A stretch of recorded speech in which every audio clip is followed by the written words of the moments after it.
Parte 1. El día que mi hija me pidió que dejara de ser su madre oficialmente, no hubo gritos, no hubo portazos, no hubo drama de película. Fue peor. Fue tranquilo. Frío. Casi práctico.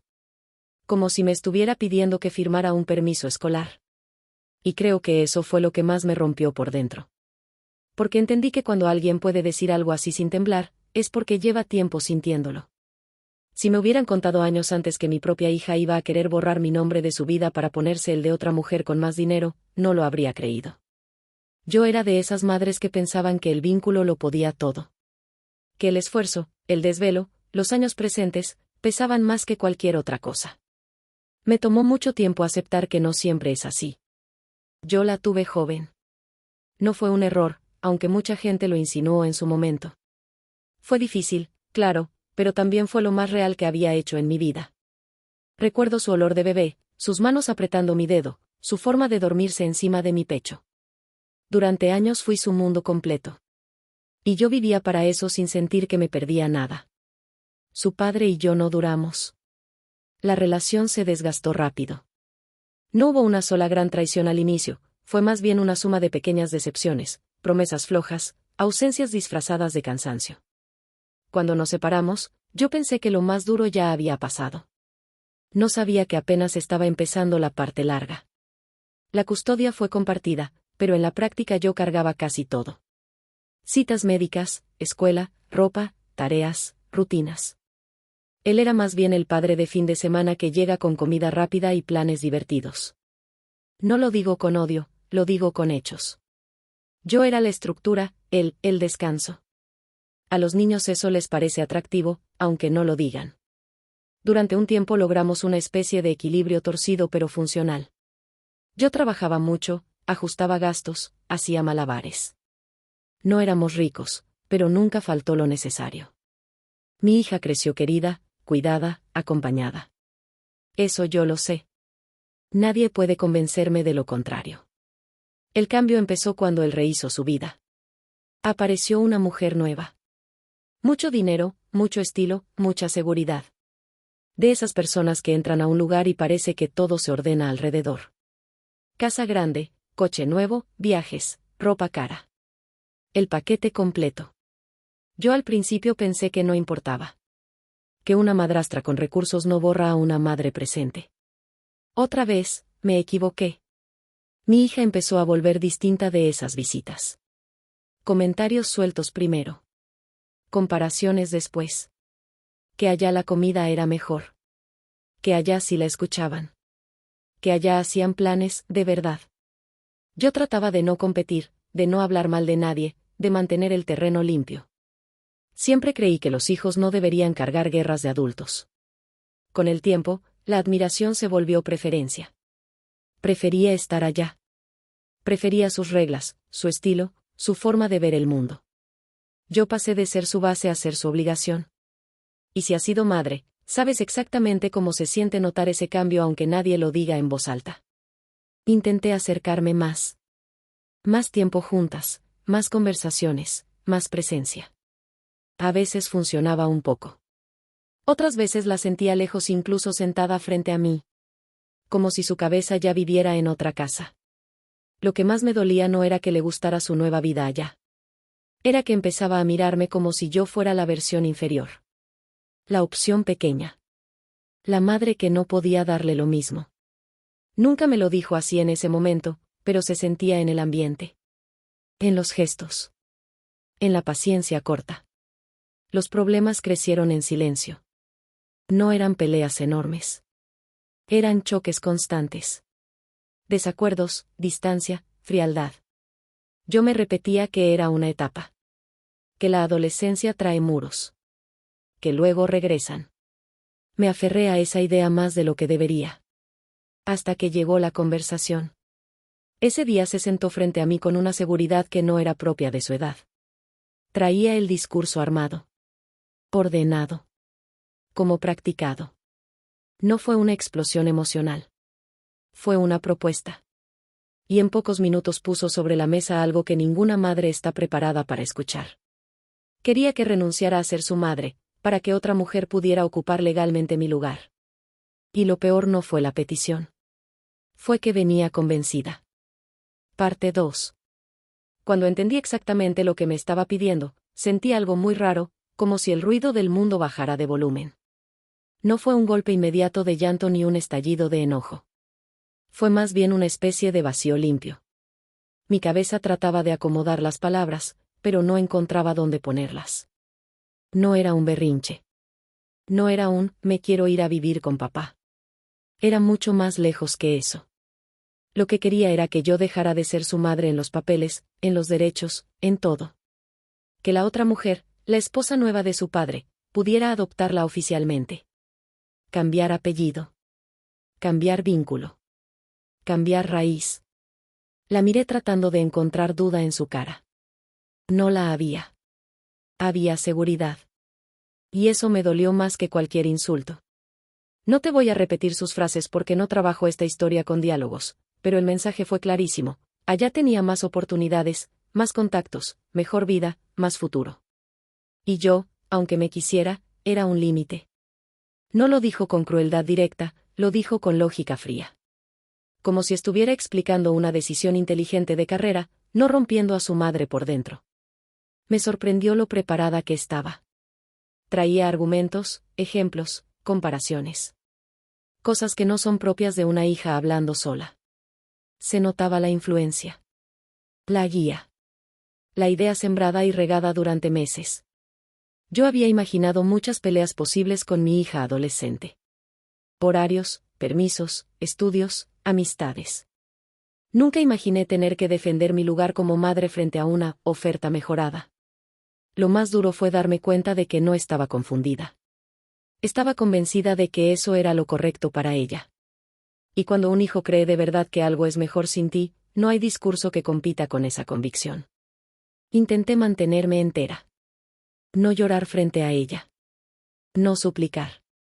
No dramatizar. Le hablé desde el cariño y desde la historia compartida. Desde todo lo vivido. Pero era como hablarle a alguien que ya cruzó un puente mental y solo volvió para avisar. Me di cuenta de que ya no estábamos discutiendo sentimientos. Estábamos discutiendo conveniencia. Eso cambia completamente el terreno. Los días siguientes fueron tensos, pesados, llenos de distancia. La casa se sentía distinta con ella dentro. Como si ya estuviera medio ida. Pasaba más tiempo en su cuarto, más tiempo afuera, más tiempo conectada con la otra vida.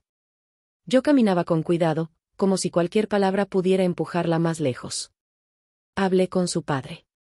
Pensé, ingenua de mí, que al menos él pondría un freno emocional. Que diría que no era sano, que no era necesario, que no era correcto. Pero no. Su postura fue práctica también. Que lo pensáramos. Que no lo tomáramos personal. Que era una oportunidad grande, para ella. Ahí entendí que estaba sola en esa mesa. No voy a usar palabras técnicas, pero si te digo la sensación exacta, era como si todos hablaran de mi maternidad como si fuera un contrato cancelable. Como si los años de desvelo y presencia fueran una cláusula negociable. Empecé a notar detalles que antes quise ignorar. Regalos caros demasiado frecuentes. Planes exclusivos. Promesas de viajes, estudios, conexiones. No era solo cariño, era seducción de estilo de vida. Y contra eso, la vida normal de una madre trabajadora pierde brillo muy rápido ante ojos jóvenes. Intenté proponer terapia familiar, mediación, espacios para hablar mejor las cosas.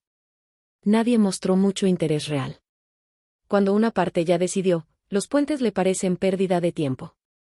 Hubo noches en que me encerré en el baño para llorar sin que me oyera. No por orgullo, sino porque no quería cargarla con mi dolor. Aunque ahora entiendo que quizá ya no le pesaba como antes. Quiero preguntarte algo, y respóndelo de verdad para ti, ¿qué harías si la persona por la que diste todo te dice que otra opción le conviene más que tú? No en pareja. En sangre. No es teoría bonita cuando te toca. Yo todavía creía que era una etapa dura, no el principio de una despedida formal. Pero la siguiente vez que tocamos el tema, ya no fue una idea. Fue un plan con fecha. Parte 3. Cuando volvió a sacar el tema, ya no venía como posibilidad ni como conversación abierta. Venía armado como proyecto. Habían averiguado pasos, tiempos, condiciones. Yo escuchaba todo con esa sensación de estar viviendo algo que no parece real, como si estuviera sentada dentro de la vida de otra persona. Me di cuenta de que esto no nació de un impulso adolescente. Fue trabajado. Conversado. Alimentado durante meses. La idea no era solo que viviera más tiempo allá. Era que yo desapareciera de la ecuación formal. Que dejara de contar. Lo que más me pesó fue notar que no había culpa en ella. Ni duda visible. Había impaciencia. Como si yo estuviera retrasando algo que ya debería estar firmado. Esa parte me dejó una marca que tardé años en acomodar por dentro. Empecé a repasar mentalmente toda su infancia como si buscara una falla grande que justificara esto. No la encontré. Si encontré cansancio, errores normales, días malos, límites puestos. Pero abandono no. Desinterés no. Ausencia no, y aún así, ahí estaba yo, teniendo que defender mi lugar básico. Su padre empezó a presionar más. No gritaba, no atacaba, peor, razonaba. Hablaba de futuro, de ventajas, de contactos, de educación privada, de puertas abiertas. Usaba ese tono de adulto práctico que convierte decisiones emocionales en tablas de beneficios. La otra mujer, la futura, nueva madre, empezó a aparecer más en el panorama. Regalos personalizados. Detalles caros. Gestos grandes. Todo muy elegante, muy correcto, muy generoso. No puedo negar que era inteligente en su forma de acercarse. Nunca me atacó de frente. Nunca me descalificó directamente. No lo necesitaba. La comparación hacía el trabajo sola. Mi hija empezó a usar frases que no eran suyas. Formas de hablar más adultas, más calculadas. Yo reconocía cuando una idea nacía de ella y cuando venía sembrada. Una madre sabe eso aunque no pueda probarlo. Intenté crear momentos juntas para reconectar. Salidas simples, cocinar algo que le gustaba, ver cosas que antes disfrutábamos. A veces funcionaba por ratos cortos. Pero era como intentar abrazar a alguien que ya está con un pie fuera del coche. Dormía mal. Pensaba demasiado. Me preguntaba si amar también era saber soltar. Pero nadie te explica cómo se suelta a un hijo que no quiere irse, sino reemplazarte. Hubo un día especialmente duro. La vi llegar con ropa carísima que yo no podría comprar ni en 3 meses. No me molestó el objeto. Me dolió la expresión. Esa mezcla de orgullo y superioridad inconsciente. Como si hubiera subido de categoría social y yo fuera parte del nivel anterior. Ahí entendí algo incómodo, no estaba compitiendo con cariño. Estaba compitiendo con estatus. Y el estatus gana rápido cuando alguien es joven. Busqué consejo con gente cercana. Las respuestas se dividían en 2 bandos, pelea o deja ir. Lucha legal o acepta su decisión. Ninguna opción era indolora. Ambas implicaban perder algo. Mientras tanto, la presión seguía creciendo. Fechas tentativas. Posibles firmas. Reuniones. Todo avanzaba como si mi resistencia fuera solo un trámite pendiente. Por fuera yo seguía funcionando, trabajo, casa, responsabilidades. Por dentro estaba atravesando un duelo anticipado. Porque empecé a entender que no estaba discutiendo custodia. Estaba despidiéndome. Y lo más fuerte vino cuando dejó claro que no quería esperar a ser mayor de edad para hacerlo. Quería que yo misma autorizara mi salida de su vida. Parte 4. Llegó un punto en que ya no era un tema que aparecía de vez en cuando. Era el tema. Cada semana había algún avance nuevo que no venía de mí. Nuevos datos, nuevos pasos, nuevas intenciones.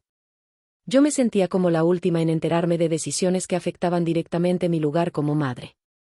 Empecé a notar que mi casa se había convertido en una sala de espera. Ella estaba ahí, pero ya no estaba. Pasaba más tiempo fuera, más tiempo conectada con ese otro mundo donde todo parecía más grande, más brillante, más prometedor. Yo era el presente, ellos eran el futuro. No hubo una pelea gigante que rompiera todo. Ojalá la hubiera habido. A veces una explosión da cierre. Esto fue desgaste fino, constante, silencioso. Miradas cortas. Paciencia nula. Respuestas medidas. Yo hablaba desde el vínculo, ella respondía desde la conveniencia. Un fin de semana regresó especialmente distante. Traía más seguridad que nunca. No arrogancia abierta, pero sí esa firmeza de quien siente que ya eligió bando. Entendí que allá no solo la estaban recibiendo, la estaban preparando para el cambio total. Me mostraba planes, proyectos, posibles escuelas, viajes, actividades exclusivas. Todo envuelto en entusiasmo. Yo miraba y sentía algo muy difícil de admitir, sí, era una vida más cómoda que la mía. Negarlo sería mentirme. Pero la comodidad no debería borrar a una madre. O eso pensaba yo. Intenté preguntarle cómo se sentía de verdad, no sobre beneficios, sino sobre vínculo. Sobre historia. Sobre nosotras. Las respuestas eran cada vez más cortas. Más prácticas. Como si ese terreno ya no fuera relevante. Empecé a entender que mi error fue creer que el amor acumulado siempre tiene ventaja. No siempre la tiene cuando compite contra promesas grandes y presentes brillantes. Su padre dejó de disimular su postura. Ya no era neutral. Estaba a favor del cambio. Decía que yo debía pensar en lo mejor para ella, aunque doliera. Esa frase suena noble hasta que entiendes que te la dicen para que aceptes perder. Hubo una tarde en que me quedé sola en la cocina mirando platos sin lavar durante varios minutos sin moverme. No estaba cansada físicamente. Era otro tipo de agotamiento. El de sentir que te están sacando de tu propio rol paso a paso y con buenos modales. Quiero decir algo que no suena bonito, pero es verdad, hay momentos en que el amor de madre no es cálido, es desesperado.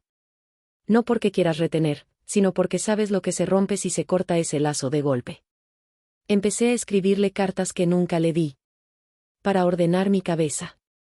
Para decir lo que no podía decir sin que sonara a presión. Páginas enteras de recuerdos, de orgullo, de cariño. Me ayudó a no explotar, aunque no cambió el resultado. La fecha tentativa se volvió fecha probable. Ya no hablaban de sí. Hablaban de cuándo. Y entonces llegó el día en que pusieron los papeles reales sobre la mesa. No simbólicos. No hipotéticos. Reales. Y entendí que la decisión final, la que iba a definir si seguía siendo su madre legalmente, iba a salir de mi mano. Parte 5.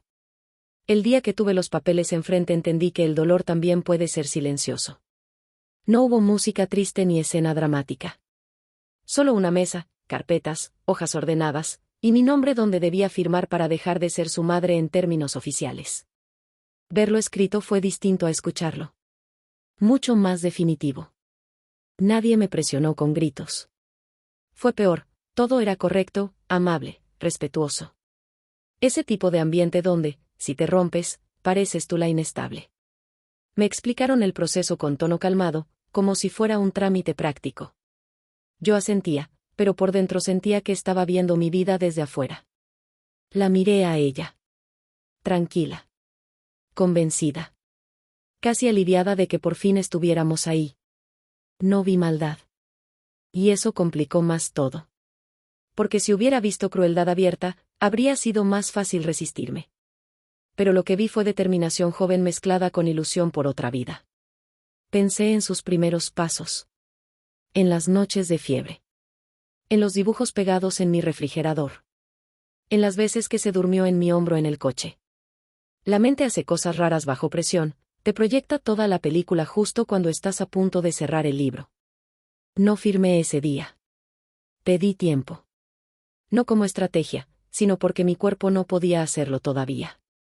Salí de ahí caminando lento, como si el aire pesara más. Me senté en el coche y lloré por primera vez sin esconderme. Un llanto feo, cansado, profundo. No de enojo, de despedida. Esa noche casi no dormí. Me hice la pregunta más dura, ¿amar también es dejar que el otro elija aunque te borre? No encontré respuesta bonita.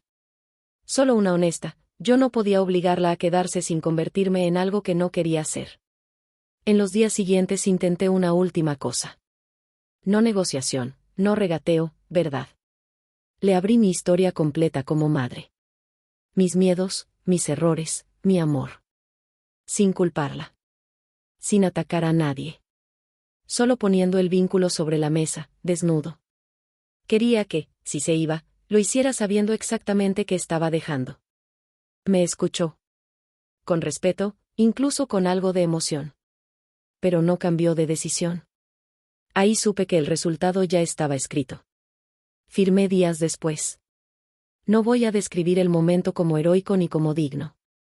Fue devastador y sereno al mismo tiempo. Mano firme, corazón hecho pedazos. Entendí que estaba firmando contra mi instinto, pero a favor de su voluntad. Y aunque eso suena correcto en teoría, duele de una forma que no le deseo a nadie. Después de eso, la casa quedó extrañamente ordenada. Sin ruido. Sin prisa. Sin ella. El silencio posterior fue más duro que la discusión previa. Porque el conflicto te mantiene en movimiento. El vacío te deja quieta. Si alguna vez has tenido que soltar a alguien que sigue vivo pero ya no es tuyo, sabes de qué hablo. Es un duelo raro, sin funeral, sin condolencias, sin permiso social para estar destrozada. Dime algo, de verdad, ¿tú habrías firmado, o habrías peleado hasta el final aunque te odiara por eso? No es pregunta fácil cuando la pones en tu propia vida. Pensé que lo peor ya había pasado. No sabía que lo más extraño vendría años después, cuando regresara como si yo fuera una opción útil otra vez. Parte 6. Los primeros días después de la firma no fueron dramáticos hacia afuera. Nadie vino a decir nada. No hubo anuncios, ni escenas públicas, ni grandes comunicados familiares. Fue más bien una desaparición administrativa que luego se volvió emocional. De un momento a otro, mi rol cambió de madre a figura pasada. Y lo más duro es que el mundo sigue funcionando como si nada. Yo seguía despertando temprano por costumbre. Preparaba café de más. Miraba el reloj en las horas donde antes la llamaba o la esperaba. El cuerpo tarda en entender lo que el papel ya decidió. Las rutinas son más tercas que los documentos. Guardé sus cosas con cuidado, no como quien borra, sino como quien conserva. Cajas limpias, ropa doblada, recuerdos envueltos. No era un altar, pero casi. Necesitaba que su historia conmigo siguiera existiendo en algún orden físico, aunque legalmente ya no contara. La gente cercana reaccionó raro. Algunos no entendían nada. Otros entendían demasiado y no sabían qué decir. Escuché frases torpes, bien intencionadas, dolorosas. Que era lo mejor para ella. Que el amor verdadero no necesita títulos. Que al menos tendría oportunidades. Aprendí rápido que muchas personas hablan para sentirse cómodas, no para acompañar de verdad. Intenté no convertirme en víctima permanente. Seguí trabajando, cumpliendo, funcionando. Pero había momentos en que algo pequeño me quebraba, ver una mochila escolar en la calle, escuchar a alguien llamar mamá en una tienda, encontrar un dibujo viejo entre papeles. El duelo no avisa cuando va a tocarte el hombro. Durante meses no supe mucho de ella. Y fue intencional.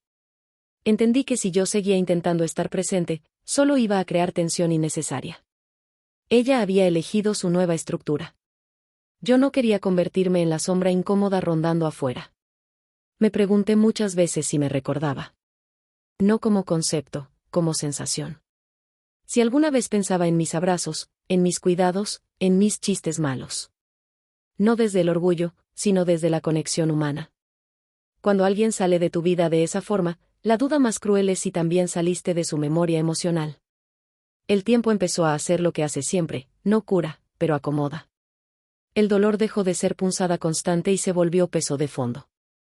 Aprendí a respirar sin revisar el teléfono. Aprendí a no imaginar escenarios alternativos cada noche. También descubrí algo incómodo, parte de mí estaba enojada. No con gritos, no con rabia visible. Era un enojo callado, profundo, por haber sido reemplazada con tanta facilidad práctica. Me tomó tiempo aceptar que ese sentimiento no me hacía mala madre. Me hacía humana. A veces me preguntaban si me arrepentía de haber firmado. La respuesta real es compleja. Me arrepiento del dolor, no de respetar su decisión. Porque obligar a un hijo a quedarse cuando quiere irse rompe cosas que luego no se reparan. Yo preferí perder el título antes que convertirme en su prisión. Pasó más de un año sin contacto directo. Supe cosas sueltas por terceros. Que viajaba. Que estudiaba en un lugar mejor. Que tenía una vida cómoda. Cada noticia era una mezcla rara de alivio y herida.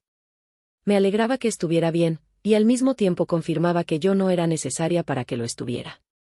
Empecé a reconstruir mi identidad sin el rol central de madre activa. No es sencillo. Cuando tu vida gira alrededor de alguien por años, el silencio posterior es desorientador. Tuve que redescubrir gustos, tiempos, espacios.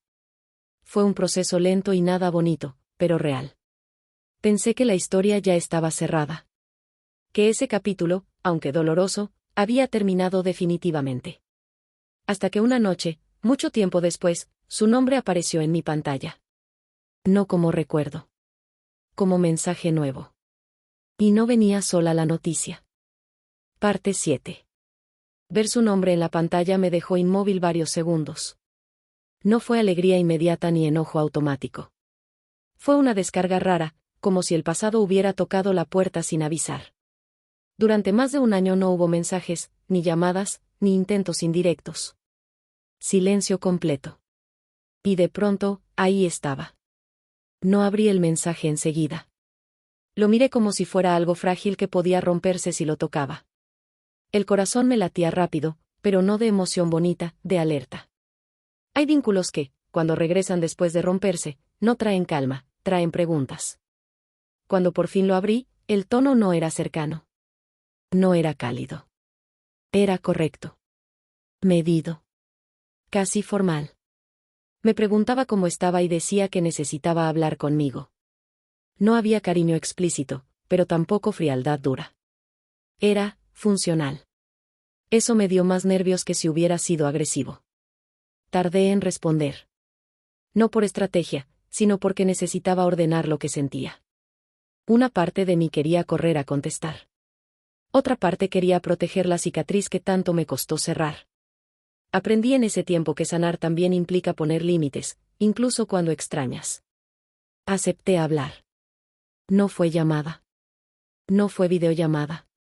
Propuso vernos en persona. Lugar público. Neutral. Eso también me dijo mucho. Cuando alguien quiere terreno neutro, es porque trae algo delicado. Los días previos me sentí extrañamente inquieta. Soñé con ella varias veces. Versiones distintas, niña, adolescente, adulta. La mente mezcla recuerdos cuando sabe que algo importante se acerca. Intenté no crear expectativas, pero es casi imposible cuando se trata de un hijo, aunque ya no lo sea en papeles. Llegué primero. Me senté donde podía verla llegar. No para juzgar, para prepararme. Cuando apareció, noté el cambio de inmediato. Más adulta, más segura, más pulida. La vida cómoda deja marcas visibles. No son solo cosas materiales, es la forma de moverse, de mirar, de ocupar espacio. Sentí un golpe emocional fuerte, pero lo sostuve por dentro. No quería convertir el encuentro en una escena cargada. Quería escuchar antes de reaccionar. La conversación fue larga. No voy a convertirla en intercambio de frases, pero si te digo el fondo, no volvió por nostalgia. No volvió por reconciliación emocional. Volvió por necesidad. Y esa diferencia pesa. Su nueva vida, la que parecía perfecta, tenía grietas que yo no conocía. Decisiones que no salieron como esperaba. Promesas que cambiaron con el tiempo. La estructura que parecía tan sólida, no lo era tanto. Nada escandaloso, nada de película, solo realidad mostrando factura. No vino a pedirme perdón directamente. Tampoco vino a justificar todo. Vino a plantear una situación complicada donde yo, de alguna forma, volvía a ser útil. Eso duele de una manera muy específica, cuando alguien no te elige por amor, sino por función. Mientras la escuchaba, me di cuenta de algo importante, ya no estaba parada frente a la madre que fui. Estaba parada frente a la mujer en la que me convertí después de perderla. Y esa mujer no respondía igual. Quiero preguntarte algo, piénsalo bien, si alguien te saca de su vida por conveniencia y regresa por necesidad, ¿eso es oportunidad, o segunda herida? Lo que me pidió después cambió completamente el sentido de nuestro reencuentro. Y me dejó otra vez frente a una decisión imposible. Parte 8. Lo que me pidió no fue pequeño. No fue simbólico. No fue emocional. Fue concreto, pesado y con consecuencias reales. Mientras me explicaba la situación, Entendí que su regreso no era un gesto de reconciliación, era un movimiento de emergencia. Su nueva familia, la que parecía tan firme cuando me reemplazaron, ya no tenía la misma estabilidad. Cambios internos, decisiones mal tomadas, dinero comprometido, planes cancelados. No era ruina total, pero sí un descenso fuerte desde el nivel donde ella había apostado todo. Y cuando el brillo baja, también cambia el trato. Me di cuenta de que muchas de las promesas que la convencieron de irse estaban atadas a condiciones que nadie le explicó completas. Cuando esas condiciones cambiaron, su lugar también cambió. No de forma cruel abierta, de forma práctica. Exactamente como me pasó a mí, pero desde el otro lado de la mesa. Necesitaba apoyo. Espacio. Respaldo. No como hija pequeña que vuelve a casa, como adulta joven que busca red de seguridad. Escuchar eso me movió cosas contradictorias. Una parte de mí sintió compasión inmediata. Otra parte sintió una punzada dura. Cuando yo quise seguir siendo su red, no fui suficiente. Ahora sí. No se lo dije así. Aprendí que decir verdades filosas en momentos vulnerables solo genera más ruptura. Pero pensarlo fue inevitable. Me explicó que no estaba feliz. Que la vida que eligió no era tan cálida como parecía desde fuera. Mucha comodidad, sí. Poco vínculo profundo. Mucha estructura. Poco abrazo real. Algunas personas son excelentes proveedores y pésimos refugios emocionales. Tardó en notarlo. No me pidió volver a ser su madre legal, eso ya no tenía reversa simple. Me pidió algo distinto, presencia, apoyo cercano, acompañamiento en una etapa complicada que estaba atravesando. Volver a contar conmigo. Y ahí apareció el choque interno más fuerte de toda la historia. Porque amar impulsa a abrir la puerta. Pero la herida recuerda quién la cerró. Me tomé tiempo para responder. No minutos, días. Necesitaba que mi decisión no saliera desde el resentimiento ni desde la culpa. Quería que saliera desde claridad. Porque cuando dices sí por presión emocional, luego lo pagas por dentro. Esos días pensé mucho en algo incómodo, los hijos no siempre regresan por amor. A veces regresan por necesidad. Y aún así, el amor de madre responde. La pregunta es a qué costo personal. Hablé con pocas personas al respecto. No quería opiniones en masa. Quería reflexión profunda. Hubo quien me dijo que la vida me estaba dando revancha. No lo sentí así. No quería revancha. Quería paz. También me pregunté si ayudarla significaba aceptar implícitamente que todo lo que pasó estuvo bien. Y la respuesta fue no. Ayudar no borra el daño. Solo define quién decide ser ahora. Si estuvieras en mi lugar, con la herida todavía marcada pero el vínculo latiendo, ¿abrirías la puerta completa, o solo una rendija? Cuando finalmente le di mi respuesta, no fue impulsiva. Fue firme. Y cambió otra vez nuestra dinámica. Parte 9. Cuando finalmente le respondí, lo hice con la calma que solo viene después de pensar demasiado. No hablé desde el impulso ni desde el dolor fresco. Hablé desde la mujer que sobrevivió a perder a su hija en vida y tuvo que reconstruirse sin ese rol diario. Y esa diferencia se notaba en mi tono, en mi postura, en mis límites. Le dije que no iba a cerrar la puerta. Pero tampoco iba a fingir que nada había pasado. Podía contar conmigo, sí, pero no como si yo hubiera estado en pausa esperando su regreso. Yo seguí viviendo. Sanando. Cambiando. Y mi ayuda no venía desde la obligación, venía desde la elección consciente. Puse condiciones emocionales claras. No reglas duras, límites sanos. Presencia real, no intermitente. Honestidad directa, no conveniencia. Respeto al vínculo, aunque ya no fuera legal. No necesitaba que me llamara madre en documentos, pero sí que entendiera lo que ese lugar significó y significa. Me sorprendió que aceptara sin discutir. Ahí confirmé algo, cuando la vida golpea de verdad, baja el orgullo rápido. Empezamos a vernos con cierta regularidad. Encuentros tranquilos, sin dramatizar el pasado en cada conversación. Yo no quería convertir cada café en un juicio ni cada charla en una terapia. El vínculo se repara mejor con constancia que con interrogatorio. Noté cambios en ella. Menos brillo superficial, más humanidad visible. Menos seguridad rígida, más duda honesta.